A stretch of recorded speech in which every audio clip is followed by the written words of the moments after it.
Good morning students, I am Krishna Kumar, your physics teacher. हम 12th physics का chapter 14 study कर रहे हैं and that is electronic devices.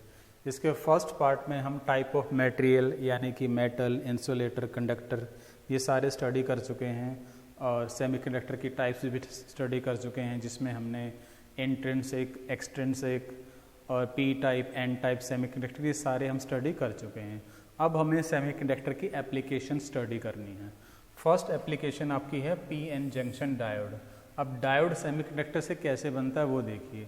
अगर मैं पी टाइप सेमीकंडक्टर, अभी हमने पिछली स्लाइड में स्टडी कर चुके हैं कि पी टाइप क्या होता है जिसमें होल्स मेजॉरिटी में होते हैं, एन टाइप क्या होता है जिसमें आपके इलेक्ट्रॉन्स मेजॉरिटी में होते हैं। अगर हम इनको बिल्कुल पास रख देते हैं, पास कितना, इंटर एटॉमिक डिस्टेंस के जितना पास रख देंगे तो आपके पास क्या बन जाएगा, पी एन जंक्शन डायोड। ये इसका सिंबल होता है पी एन जंक्शन डायोड का। अब इसको जब हम क्लोज रखेंगे तो कुछ प्रोसेस होती है। इसमें प्रोसेस क्या होगी देखिए, यहाँ पर क्या है, होल्स मेजॉरिटी में होते हैं, यहाँ पे इलेक्ट्रॉन्स होते हैं। तो जब पास रखेंगे इंटर एटॉमिक डिस्टेंस जितना, तो क्या होगा, यहाँ से होल्स आपके इधर मूव करना स्टार्ट करेंगे अपोजिट चार्ज की वजह से। यहाँ से इलेक्ट्रॉन्स आपका इधर मूव करना स्टार्ट करेंगे, तो इधर आपके ज़्यादातर होल्स कलेक्ट हो जाएंगे और यहाँ पर आपके इलेक्ट्रॉन्स कलेक्ट हो जाएंगे। अब इलेक्ट्रॉन्स पे आपका नेगेटिव चार्ज होता है, होल्स पे आपका पॉजिटिव चार्ज होता है। अब कुछ टाइम के बाद में ये जो चार्ज का जो मोशन है वो सीज हो जाता है, रुक जाता है। क्यों? क्योंकि यहाँ पर नेगेटिव है, यहाँ पर सारा पॉजिटिव है, तो यहाँ पर एक बैरियर सा बन जाता है, opposite barrier, opposite potential, opposite charge का एक बैरियर बन जाता है। वो फर्दर चार्ज को डिफ्यूज होने नहीं देता है। फिर से रिपीट कर रहा हूँ, होल्स इधर मूव करेंगे, इलेक्ट्रॉन्स इधर मूव करेंगे, तो यहाँ पर इलेक्ट्रॉन कलेक्ट हो जाएंगे, यहाँ पर होल्स कलेक्ट हो जाएंगे। इलेक्ट्रॉन नेगेटिव है, होल्स आपका पॉजिटिव है, तो एक टाइप की फिक्सियस बैटरी बन जाएगी, इमेजिनरी बैटरी बन जाएगी जो फर्दर चार्ज के मूवमेंट को सीज करेगी, और इसको हम बोलते हैं पोटेंशियल बैरियर। ये अलग अलग मटेरियल में अलग अलग टाइप का हो सकता है। किसी में 0.7 वोल्ट हो सकता है, किसी में 0.3 वोल्ट भी हो सकता है। 0.7 आपका सिलिकॉन के लिए होता है, जर्मेनियम के लिए आपका ये 0.3, यहाँ पर जो आपका पोटेंशियल बैरियर बनेगा वो। तो पी एन जंक्शन बन गया। अब हम इसकी कुछ प्रॉपर्टी स्टडी करेंगे, यानी कि इस पर हम सप्लाई यूज़ करेंगे। सप्लाई से कैसे इफेक्ट होगा वो हमें देखना है। तो पहला है फॉरवर्ड बाइस। फॉरवर्ड बाइस का मतलब क्या होता है, फॉरवर्ड का मतलब है पी को पॉजिटिव से कनेक्ट करेंगे, एन को हम नेगेटिव से करेंगे, तो ये होता है फॉरवर्ड बाइस। ये देखिए डायोड आपका है, ये आपका साइड पी होता है, स्ट्रेट लाइन वाला आपका एन होता है जिधर आपकी एरो है। ये पी है टाइप है, ये एन टाइप है, पी एन डायोड का। अब हमने क्या किया है, इसको देखिए, पी को मैंने पॉजिटिव से कनेक्ट कर दिया और ये वेरिएबल बैटरी है, यानी कि इनपुट वोल्टेज को मैं वेरी कर सकता हूँ। अब कितनी वोल्टेज अप्लाई की है उसके लिए मैंने वोल्ट मीटर यूज़ कर लिया। वोल्टेज अप्लाई करने की वजह से अगर यहाँ पे चार्ज फ्लो कर रहे हैं तो हमें करंट भी मिलेगा, उसके लिए मीटर यूज़ कर लिया मैंने, और ये आपका स्विच है। अब होता क्या है देखिए, अगर मैं थोड़ा सा पिछली स्लाइड पे जाऊँ, यहाँ पर अगर मैंने इसको पॉजिटिव से कनेक्ट किया, इसको नेगेटिव से कनेक्ट किया, तो यहाँ पर होल्स हैं, पहले से पॉजिटिव है, यहाँ भी पॉजिटिव है, यहाँ पर नेगेटिव है, यहाँ पर पहले से। मेजॉरिटी की बात कर रहा हूँ मैं, माइनॉरिटी की बात नहीं कर रहा हूँ। मेजॉरिटी यहाँ पर होल है, यहाँ पर आपके क्या इलेक्ट्रॉन है, तो ये पॉजिटिव इसको इधर पुश करेगा, ये नेगेटिव इसको इधर पुश करेगा, इसके नेगेटिव को। तो यानी कि जो डिप्लीशन लेयर है इसमें से कोशिश होगी चार्ज कैरियर फ्लो होने की, लेकिन यहाँ पर पोटेंशियल बैरियर है जो फ्लो होने नहीं देगा। यानी कि अगर पोटेंशियल बैरियर से ज़्यादा मैंने यहाँ पर पावर सप्लाई लगा दी तो ये इस बैटरी को ओवरकम कर जाएंगे जो इमेजिनरी बैटरी है, और आपके चार्ज कैरियर फ्लो होना स्टार्ट हो जाएंगे। यानी कि पॉजिटिव बाइस, फॉरवर्ड बाइस की वजह से इधर आपका डिप्लीशन लेयर पे फोर्स लगेगा, तो डिप्लीशन लेयर का साइज कम होता रहेगा और अल्टीमेटली वो ख़त्म हो जाएगा लास्ट में जाके। तो जब फॉरवर्ड बाइस होता है तब आपका धीरे धीरे एक नी वोल्टेज होती है। नी वोल्टेज क्या है, जो फिक्सियस बैटरी को ओवरकम कर दे, वो इनपुट वोल्टेज को हम नी वोल्टेज बोलते हैं। उसके बाद आपके चार्ज कैरियर फ्लो करना स्टार्ट कर जाते हैं इसमें से, और आपको करंट मिलेगा आउटपुट में। तो ये जो आपका करंट है धीरे धीरे इस वोल्टेज के बाद में आपका सडनली इंक्रीज करना स्टार्ट कर देता है। यानी कि एक बार फिक्सियस बैटरी अगर आप ओवरकम कर जाते हो सप्लाइड वोल्टेज से, तो फिर आप आसानी से यहाँ पर करंट फ्लो करा सकते हैं। तो ये आपका फॉरवर्ड बाइसिंग है। फॉरवर्ड बाइसिंग में पी एन डायोड में ऑलमोस्ट मिली एम्पियर में करंट फ्लो होता है, ध्यान रखना है इसको। इसका रिवर्स भी है, उल्टा भी है, रिवर्स बाइस, यानी कि अगर आप P को नेगेटिव से कनेक्ट करेंगे, N को अगर पॉजिटिव से करेंगे तो ये आपका रिवर्स बाइस होगा। इस केस में क्या होगा, देखो फॉरवर्ड बाइस में तो रेजिस्टेंस बहुत कम था क्योंकि करंट फ्लो हो गया था। रिवर्स बाइस में क्या है, ये नेगेटिव है, ये पॉजिटिव है, तो इसके जो होल्स हैं वो इधर भागने की कोशिश करेंगे, इसके जो इलेक्ट्रॉन्स वो इधर भागने की कोशिश करेंगे। बैरियर की तरफ तो जाएंगे ही नहीं, यानी कि बैरियर पे कोई असर नहीं होगा, धीरे धीरे बैरियर आपका इंक्रीज ही होता रहेगा। तो रिवर्स बाइस में हमेशा आपका जो रेजिस्टेंस है वो आपका इंक्रीज हो जाता है। क्या हो जाता है, इंक्रीज होता है। फॉरवर्ड बाइस में रेजिस्टेंस कम होता है। तो ये देखिए, इसको मैंने रिवर्स बाइस में लगाया, ये P है, ये N है। N को मैंने किससे कनेक्ट किया है, पॉजिटिव से, तो कैसा हो गया, रिवर्स बाइस। रिवर्स बाइस में आप देखिए, ये मैंने थर्ड क्वाड्रेंट में इसलिए बनाया है क्योंकि आपको रिवर्स बाइस अप्लाई करना है, यानी कि नेगेटिव वोल्ट अप्लाई करनी है। तो यहाँ पर करंट बहुत ही कम मिलेगा। बहुत कम करंट किसकी वजह से होता है, माइनॉरिटी चार्ज कैरियर की वजह से। माइनॉरिटी क्या होते हैं, देखिए P में माइनॉरिटी क्या होंगी, इलेक्ट्रॉन्स, N में माइनॉरिटी क्या होंगे, होल्स। अब होल्स और इलेक्ट्रॉन्स जो माइनॉरिटी चार्ज कैरियर हैं उनके लिए तो ये कैसी बाइसिंग हो गई, फॉरवर्ड बाइसिंग, लेकिन वो बहुत कम होते हैं। तो यहाँ पर देखिए बहुत मिनिमम अमाउंट ऑफ करंट आपका फ्लो हो रहा है, लेकिन जो मेजॉरिटी चार्ज कैरियर उनके लिए तो रिवर्स बाइस ही है, क्योंकि इस तरह से बैटरी शो हो रही है उनके लिए। तो माइनॉरिटी कैरियर माइक्रो एम्पियर में आपका करंट फ्लो कराएंगे रिवर्स बाइस में। अब ये मैंने लिखा अवलांची ब्रेकडाउन, और इसके बाद में करंट आपका एकदम से इंक्रीज हो रहा है। ये क्या है, धीरे धीरे जैसे जैसे आप वोल्टेज बढ़ाएंगे तो कुछ चार्ज कैरियर आपके फ्री होंगे, वो चार्ज कैरियर और किसी बॉन्ड पे जाके स्ट्राइक करेंगे और चार्ज कैरियर प्रोड्यूस करेंगे। तो इस तरह से धीरे धीरे मल्टीप्लिकेशन होती रहती है, आपके चार्ज कैरियर बहुत सारे फ्री होते रहते हैं। और आपके बहुत सारे चार्ज कैरियर फ्री होते रहेंगे तो एकदम से नंबर ऑफ चार्ज कैरियर बहुत ज़्यादा इंक्रीज हो जाएंगे, और उस सिचुएशन को हम बोलते हैं एवलांची ब्रेकडाउन। उस टाइम पर आपको सडनली बहुत ज़्यादा करंट मिलेगा, रिवर्स बाइस में भी, ध्यान रखना है इसको। अच्छा, एक टर्म और थी आपकी इसमें फॉरवर्ड बाइसिंग में, यहाँ पर हम को आपको डायनामिक रेजिस्टेंस भी निकालना पूछ सकते हैं कई बार। अब डायनामिक का मतलब होता है, क्योंकि ये आपका स्ट्रेट लाइन तो है ही नहीं, डायनामिक का मतलब होता है चेंज, तो change in voltage divided by change in current, ये होता है आपका डायनामिक रेजिस्टेंस। तो वो हम कैसे करेंगे, यहाँ से, ये आपका चेंज इन करंट है और ये आपका चेंज इन वोल्टेज, आप निकाल लें और उनको डिवाइड कर दें। अब फर्स्ट एप्लीकेशन आपकी रेक्टिफायर। रेक्टिफायर एक ऐसा डिवाइस होता है जो AC को DC में कन्वर्ट करता है। इसके लिए आपको सिंपल समझना ये है, जो भी हमने स्टडी किया है, क्या डायोड जो आपका है, जो आपका PN डायोड है, जब वो फॉरवर्ड बाइस में है तो मिनिमम रेजिस्टेंस होता है, मैक्सिमम करंट होता है, और जब वो रिवर्स बाइस में होता है तो मैक्सिमम रेजिस्टेंस होता है और मिनिमम करंट होता है। ये पॉइंट्स आपको याद रखने पड़ेंगे इसको स्टडी करने के लिए। अब देखिए कैसे होगा, AC से DC में हमें कन्वर्ट करना है। सपोज ये आपकी इनपुट वोल्टेज है और जो आपकी ये AC है, ठीक है, ये आपकी आउटपुट वोल्टेज है। देखते हैं किस तरह से जनरेट होगी यहाँ पर। अब ये इसका डायग्राम है, ये हमने पहले ट्रांसफार्मर लगाया, ये इनपुट AC है हमारे पास, ये AC का सिंबल होता है इस तरह से। ट्रांसफार्मर मैंने इसलिए यूज़ किया है क्योंकि मुझे AC को स्टेप डाउन करना है, क्योंकि सेमीकंडक्टर में बहुत कम वोल्टेज चाहिए ऑपरेट कराने के लिए, ज़्यादा वोल्टेज देंगे तो डैमेज हो सकता है। तो ये ट्रांसफार्मर सिर्फ किसके लिए, इसको स्टेप डाउन कराने के लिए, AC को स्टेप डाउन यानी कि कम करने के लिए। अब AC में पॉजिटिव नेगेटिव दोनों आपकी साइकिल होती हैं, देखिए। तो जब ये पॉजिटिव साइकिल हम अप्लाई करेंगे तो ये पॉजिटिव एंड हो गया, ये नेगेटिव एंड हो गया। पॉजिटिव किससे कनेक्ट हो गया, P से, नेगेटिव किससे, N से, यानी कि फॉरवर्ड बाइस में है तो आपको मैक्सिमम करंट मिलेगा यहाँ से, और करंट ज़्यादा होगा तो आपकी वोल्टेज भी इनपुट आउटपुट में ज़्यादा होगी। तो पॉजिटिव के लिए आपको क्या मिला, यहाँ पर आउटपुट में वोल्टेज मिली। अब जब ये नेगेटिव साइकिल आएगी तो ये नेगेटिव हो जाएगा P आपका, और ये आपका पॉजिटिव होगा। तो कैसा हो गया, रिवर्स बाइस हो गया। रिवर्स बाइस में आपको मिनिमम करंट यानी कि ऑलमोस्ट जीरो करंट मिलेगा, तो यहाँ पर कुछ भी नहीं मिलेगा नेगेटिव साइकिल के लिए। फिर से पॉजिटिव आएगी तो ये टर्मिनल फिर से पॉजिटिव, ये नेगेटिव है, फिर से फॉरवर्ड बाइस, मैक्सिमम करंट, तो आउटपुट में फिर से मिलेगा आपको, नेगेटिव के लिए आपको फिर से नहीं मिलेगा, फिर आपको पॉजिटिव के लिए मिलेगा।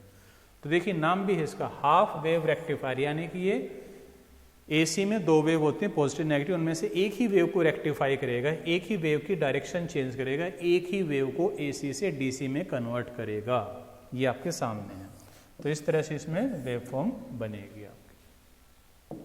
नेक्स्ट आपके पास है full wave rectifier. Full wave rectifier में क्या होगा, दोनों ही वेव आपकी डीसी में कन्वर्ट होंगी। कैसे होंगी देखिए, ये इनपुट वोल्टेज है हमारी, मान लीजिए एसी। अब ये है सेंटर टेप। सेंटर टेप का मीनिंग है जो ट्रांसफॉर्मर है वो सेंटर से टेप का रखा है मैंने, यानी कि जो लोड है वो उसके सेंटर पे अप्लाई कर रखा है। और यहाँ पे मैंने दो डायोड यूज़ किए हैं, D1 एंड D2।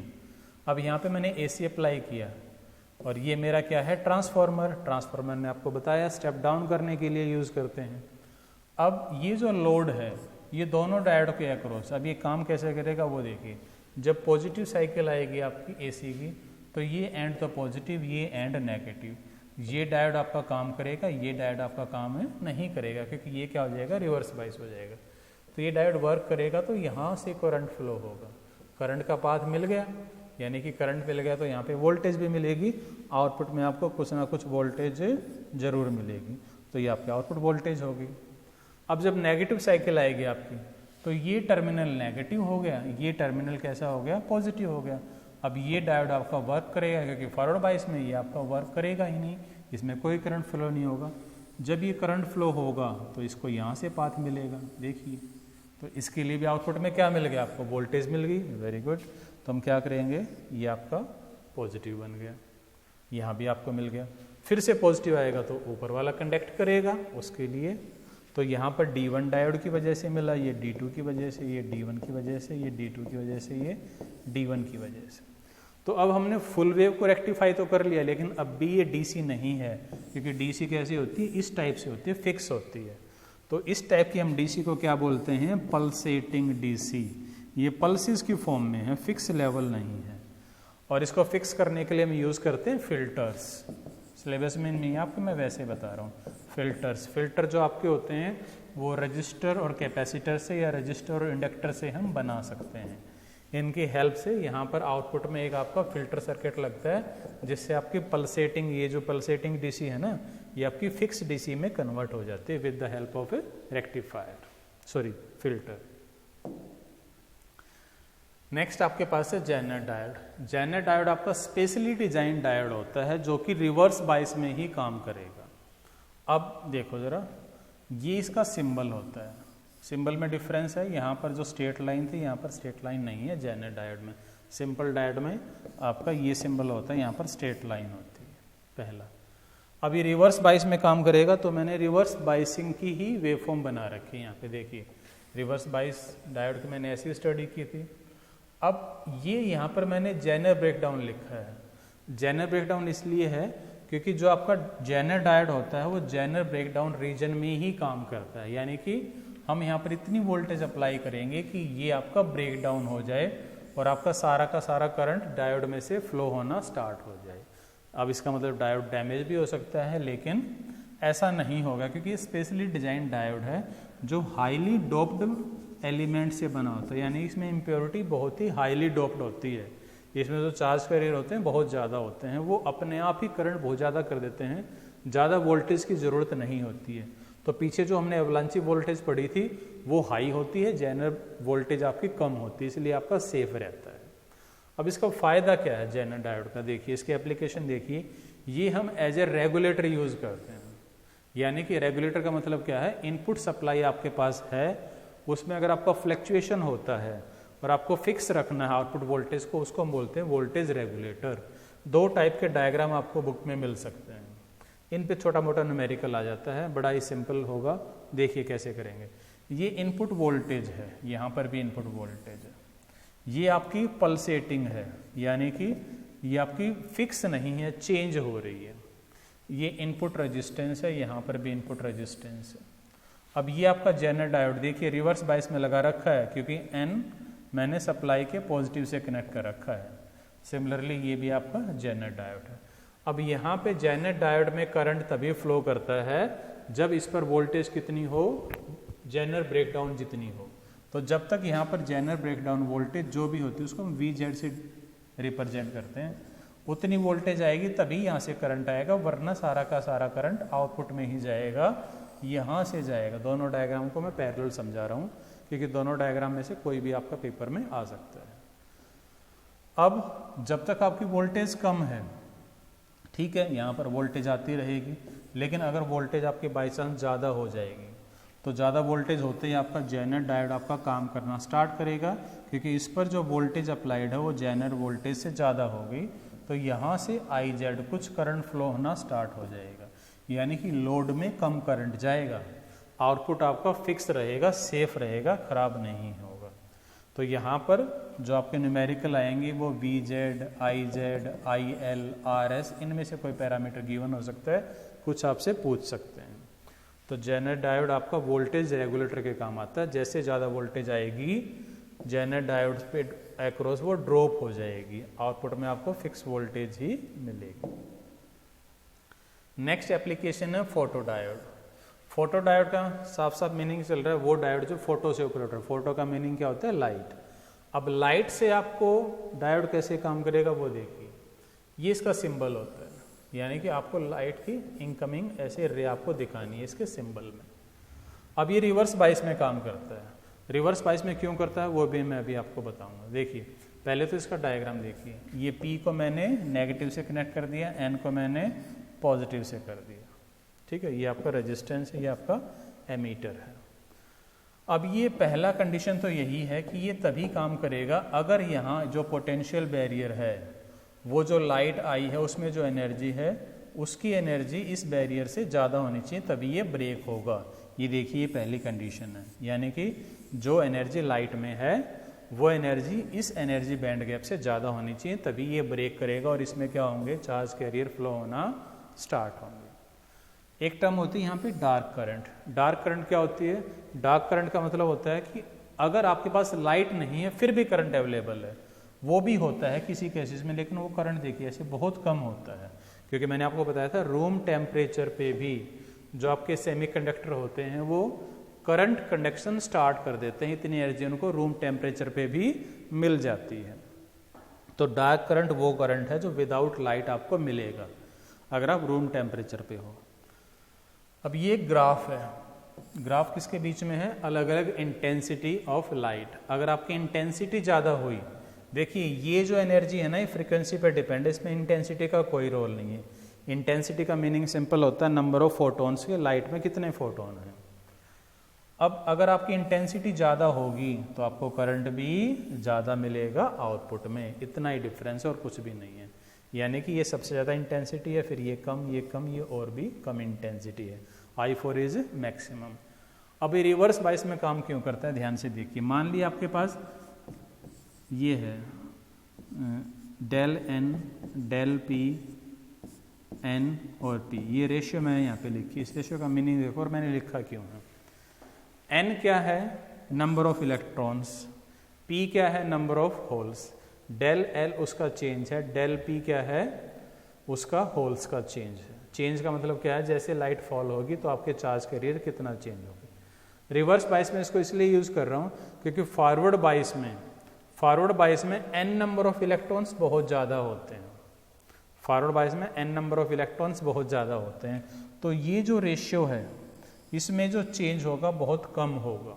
जब आपके चार्ज कैरियर आएंगे तो डेल N और डेल P तो बराबर होंगे, यानी जितने इलेक्ट्रॉन बनेंगे उतने ही होल भी बनेंगे, लेकिन मेजॉरिटी चार्ज कैरियर आपके N हैं वो बहुत ज़्यादा हैं, जबकि P आपके क्या हैं? माइनॉरिटी कैरियर हैं। P क्या है? माइनॉरिटी कैरियर है। तो ये रेशियो ज़्यादा किसकी होगी भाई? जिसमें नीचे की वैल्यू कम होगी वो रेशियो ज़्यादा होगी। तो जो माइनॉरिटी चार्ज कैरियर है उनमें चेंज ज़्यादा हम स्टडी कर पाते हैं, देख पाते हैं, फील कर पाएंगे, इसलिए ये माइनॉरिटी में नेगेटिव सप्लाई पे काम करता है, रिवर्स बाइस में काम करता है।